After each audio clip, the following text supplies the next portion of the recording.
안녕하세요. IT 전문 방송 토크IT의 세미날 꾸준 남자 고성 PD입니다. 얼마 전 카카오 모빌리티의 김건우 수석과 토크를 나누면서 우리나라 AI 사업도 희망이 있겠구나 라는 생각이 들었습니다. 우리가 강점을 갖는 디테일과 스토리텔링을 인공지능과 접목시킨 다음 그 모델을 아시아에 확산시키면 어떨까요? 카카오 모빌리티의 내비, 주차 AI 서비스를 살펴보도록 하겠습니다.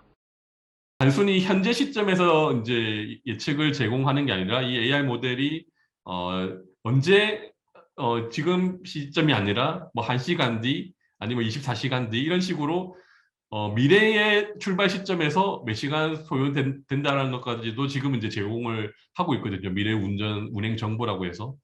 현재는 이제 이런 서비스들을 뭐 이렇게 이제 그 일부 소비자들은 주말에 교회에 나갔을 때 언제 집으로 가면 좋을지 이런 어떤 판단을 하시는데 이용을 많이 하고 있고요. 예컨대 저녁을 아예 먹고 정체를 피해서 오는 게 좋을지 아니면 지금 빨리 집에 가서 집에서 이제 식사를 하면 좋을지 이런 어떤 의사결정을 하는 데 있어서 이런 서비스들이 하나의 이제 인사이트를 제공하고 있다라고 말씀을 드릴 수 있을 것 같고 이런 부분들이 더 이제 종교화 된다라고 하면 결국은 정시성이 필요한 어떤 물류라든지 이동에 있어서도 이런 것들이 굉장히 중요하게 활용이 될 거라고 보고 있습니다.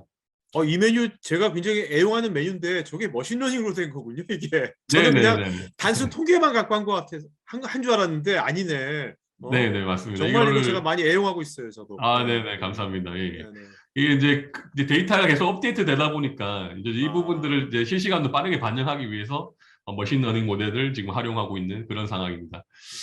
그리고 이제 저희와 같은 이제 모바일 내비의 가장 큰 단점이라고 한다면 GPS 기반으로 이제 위치를 이제 측정을 하다 보니까 터널이라든지 그다음에 고층 빌딩이 있는 이런 어떤 GPS 음영 지역에서는 위치가 잘 측정이 안 되는 그런 문제가 있습니다. 그래서 저희는 이 문제를 해결하기 위해서 이제 핀이라고 하는 기술을 2020년 4월부터 도입을 했는데요.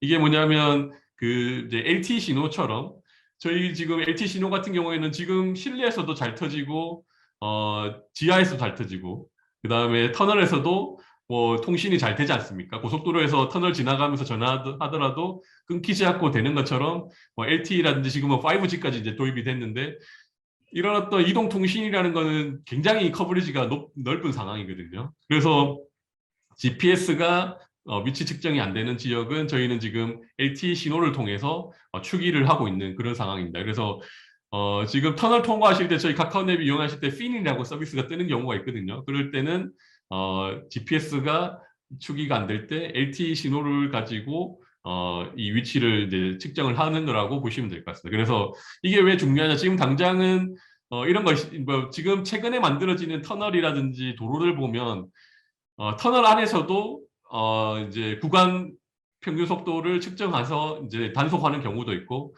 어떤 경우에는 터널 내에서 갑자기 갈림길이 나오는 이런 경우도 있거든요. 근데 만약에 이게 추기가 제대로 되지 않는다라면 갈림길에 빠져나가지 못하는 경우도 있고 뭐 과속을 해서 위반하는 경우도 있고요. 그런 어떤 경우가 발생을 하게 되는데 이렇게 이제 핀을 통해서 그런 것들을 보완을 하게 된다라면 많은 부분들이 개선될 수 있는 거죠. 실제로 저희가 가장 빨리 핀을 적용했던 강남 순환로에서 이제 이탈률을 보니까 실제로 이제 10% 정도 감소하는 모습을 확인할 수 있었고 연 환산을 해보니까 한 200만 건 정도 감소하는 모습을 볼 수가 있었습니다. 이게 이런 강남 순환로를 가보시면 알겠지만 한번 갈림길을 놓치면 또 엄청나게 20-30분 돌아와서 가야 되는 경우가 있거든요. 그럴 경우에는 200만 건이라고 감소한다는 것은 어마어마한 시간을 세이브해 드렸다라고 볼 수도 있습니다. 그리고 이게 이제 조금 더 미래에는 실내 자율주행을 위한 측이 기술로도 활용을 할 수가 있을 것 같습니다. 왜냐하면 보다 이제 지금 앞으로는 인간이 직접 컨트롤하지 않는 자율주행 이동체들이 실내 물류에서도 많이 활용이 될 텐데 예를 들어 실내 주차장에 이제 자동차가 주차를 할 때 GPS로는 추기가 되지 않지만 이런 어떤 핀을 통해서 자율주행 이동체들이 원하는 목적지에 정확하게 이동할 수 있는 그런 서비스도 제공하는데 이런 어떤 기술들이 활용될 거라고 기대를 하고 있습니다. 저희가 대표적으로 카카오티 주차를 이제 에버랜드에 적용을 하면서 이제 어떤 변화가 있었는지를 말씀을 드리도록 하겠습니다. 일단은 저희가 그 단순히 주차를 도입을 하면서 했던 것들 중에 하나가 주차장의 레이아웃을 바꾸는 것이었습니다. 그래서 그 빨리 주차를 하고 싶어하는 유료 주차 이용자들, 그리고 편하게 이용하고 싶어하는 발렛 이용자들을 위해서 그런 서비스들을 내었고, 그리고 무료로 이용하시고 싶어 하시는 분들은 조금 거리가 멀지만 이용하실 수 있게 하면서 주차 수요를 특정 시간에 몰리는 거와 공간에 몰리는 거를 좀 분산을 시켰었거든요. 그렇게 해보니까 실제로 이제 그 영동 고속도로에서 에버랜드로 가는 그런 어떤 구간에서 통행 속도가 원래 과거 같으면 그 9시, 그러니까 10시에 개장하기 앞서 주말 9시에 굉장히 많이 차량이 몰리면서 정체가 발생하는 그런 어떤 시간대가 있었는데, 카카오티 주차 도입하고 나서는 그런 어떤 피크 타임에도 정체가 사라지는 그런 모습들을 확인할 수 있었던 게 저희가 이제 실제로 주차장 운영하면서 겪었던 주요 이제 사례였는데요. 여기에 저희가 이제 AI 기반의 서비스를 도입한 게 이제 지금 주차장 만차 예측 정보 서비스입니다. 이게 뭐냐면 저희가 이제 그 실제로 주차장을 입차하고 출차하고 하는 것들을 실시간으로 데이터로 수집을 해서 이 데이터를 가지고 그러면 다음 주말에는 언제 몇 시에 이런 어떤 또 그 주차 만차가 이루어질까, 이런 것들을 이제 AI를 통해서 예측하고 제공하는 그런 서비스입니다. 그래서 만약에 12시에 이런 어떤 주차장에 혼잡이 발생할 거라는 그 정보를 제공하게 되면 그 소비자 입장에서는 누구는 뭐 12시에 갈 수도 있겠지만 누구는 그런 어떤 주차난을 피해서 시간을 조절해서 주차 수요를 분산할 수 있는 그런 또 효과를 거둘 수 있는 게 이제 기본적으로 이 서비스의 하나의 효용이라고 보시면 될 것 같고요. 실제로 저희가 이 서비스들을 이제 에버랜드에도 도입하고 나니까 지금 그래프를 보시면 노란색이 저희가 이제 도입하기 전에 각 에버랜드에 이제 주차가 언제 몰리는지 시간대별로 해봤을 때 10시에 이렇게 가장 많이 이제 몰리는 거고 9시, 10시 이렇게 이제 특정 시간대에 확실히 많이 몰리는 것을 볼 수가 있었거든요. 근데 저희가 그 에버랜드에도 만차 예측 정보 서비스를 도입하고 나니까 그 피크 타임이 이제는 12시로 이제 바뀌는 것을 확인을 할 수가 있었습니다. 그러니까 피크 타임의 높이도 낮아졌고 이제 분포도 많이 이제 넓어지는 그런 어떤 모습들을 확인할 수 있는데, 실제로 이제 이제 에버랜드 방문하시는 분들이 의사 결정하는 데 있어서 이런 정보를 이용해서 방문 시간들을 조절하고 있는 그런 모습들을 확인을 할 수가 있을 거예요. 그래서 이렇게 이제 그 주차장에 입차하는 시간이 분산된다고 한다라는 거는 결국은 주차장도 효율적으로 사용할 수도 있고 주차를 위해서 발생하는 정체도 줄일 수 있는 그런 어떤 일석이조의 효과를 거둘 수 있는 그런 것이라고 볼 수가 있을 것 같습니다. 그리고 앞서 말씀드린 코엑스 같은 경우에는 저희가 이제 만차가 예측될 경우에는 대한주차장을 또 안내를 하고 있거든요. 그러니까 코엑스에는 주변에 또 이제 여러 가지 주차장들이 많기 때문에 이 주차장 코엑스에 이제 만차가 발생할 경우에는 미리 이제 이용자에게 그 주변의 주차장을 이용하십시오 하라고 이렇게 이제 목적지를 변경할 수 있게 이제 팝업을 이제 띄우고 있는 상황입니다. 그렇게 하다 보니까 실제로 팝업에 떴을 때 지금 서비스 시작한 지 얼마 되지도 않았는데 올해 상반기만 하더라도 거의 30% 가까운 이용자들이 실제로 이제 대한 주차장을 이용하는 것들을 확인을 할 수가 있었거든요.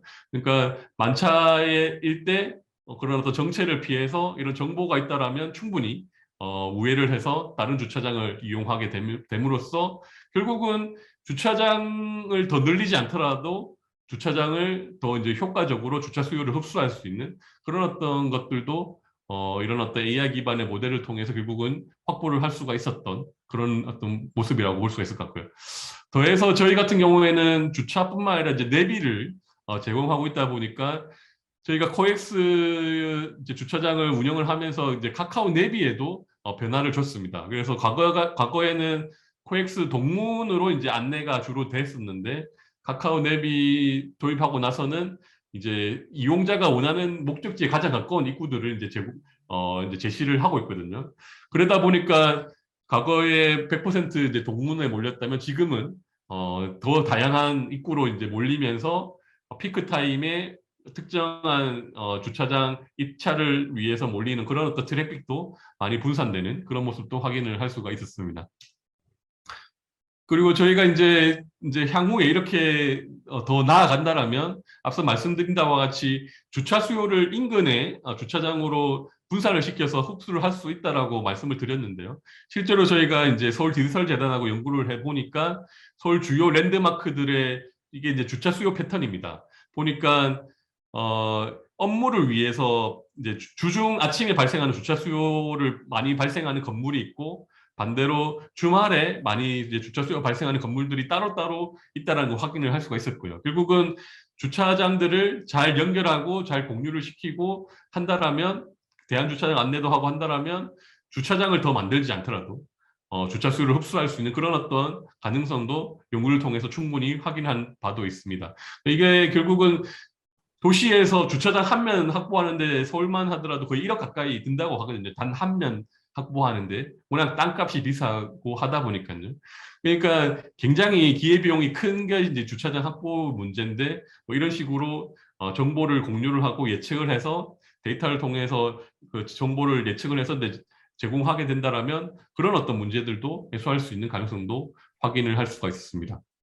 저희가 이제 그 노력하고 있는 것 중에 하나가 이런 어떤 V2X 기반의 화물차 군집주행 같은 이런 어떻게 보면 물류에 필요한 이동의 비용을 낮추기 위한 노력이라고 보시면 될 것 같습니다. 더 안정성을 높이면서 이거는 이제 결국은 그 일종의 그 고속도로의 그 트럭들을 기차처럼 만드는 거라고 보시면 될 것 같고요. 가상의 어떤 사슬들이 만들어진다라고 보시면 될 것 같아요. VTX 기반으로 해서 앞서가는 차를 통해서 간격을 조절하면서 꾸준히 이동하게 된다라면 이동에 필요한 이제 인건비라든지 그다음에 연료 소비라든지 사고라든지 이런 것들을 충분히 감소시켜 나갈 수 있다라고 보고 있고, 이런 어떤 국제 과제에도 저희가 적극적으로 참여를 하고 있고, 그다음에 국내 최초로 지금 세종시에서는 유상 자율주행 서비스들을 도입을 해서 하고 있고, 올해나 내년 초에는 수도권에서도 로보택시를 이미 지금 뭐 판교에서는 일부 이제 저희가 서비스를 제공을 하고 있는데, 이런 어떤 로보택시들을 이제 그러니까 저희 이제 카카오티 택시 앱으로 그냥 자율주행체를 부를 수 있는 그런 서비스들도 점점 더 상용화해 나가는 그런 단계에 있는 상황입니다. 저희 같은 모빌리티 혁신이 만들어 나가고 있는 가장 기본적인 것은 도시에 발생하는 모든 데이터를 이동 최적화에 활용을 하게 된다는 겁니다.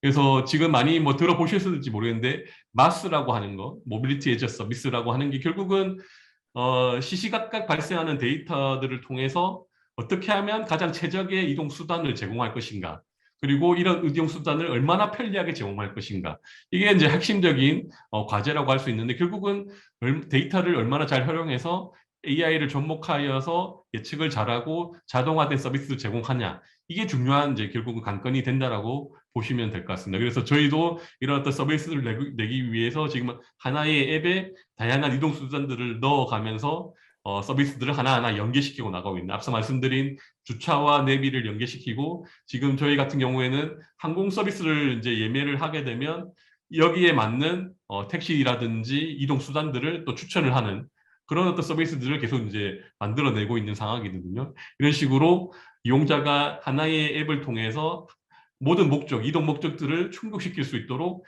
데이터들을 적극적으로 활용하는 그런 어떤 방향의 변화가 계속 꾸준히 이루어 나가면서, 결국은 과거처럼 저희가 이제 과거의 교통의 패러다임이라는 거는 대중교통이라든지 아니면 자가용, 이렇게 이제 소유한 거와 소유하지 않은 대중교통이라는 두 가지 하나의 패러다임에 있었다라면, 향후에는 그냥 앱만 있으면 내가 원하는 최적화된 수단들을 언제든지 부르고 연결시키고 환승할 수 있는 그런 어떤 방향으로 갈 거라고 보시면 되지 않을까 싶습니다.